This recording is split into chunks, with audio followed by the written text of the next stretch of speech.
શું હનુમાનજીની સેવા કરનાર સંત અદૃશ્ય થયા હતા?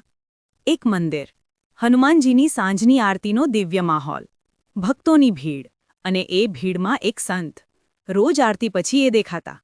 એમની આંખોમાં એક અજબ શાંતિ હતી. પણ જેવી આરતી પૂરી થાય અને લોકો પ્રસાદમાં વ્યસ્ત થાય, એ સંત અચાનક જ ગાયબ થઈ જતા. કોઈને ખબર નહોતી પડતી કે એ ક્યાંથી આવ્યા અને ક્યાં ગયા. It was a daily mystery.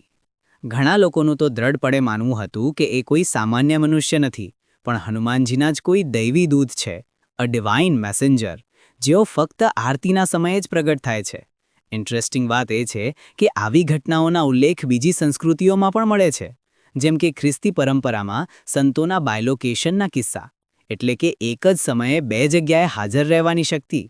પણ આ સંત કોણ હતા? શું એ કોઈ મહાન તપસ્વી હતા, જેમને પોતાની સાધનાથી આવી શક્તિઓ મળી હતી?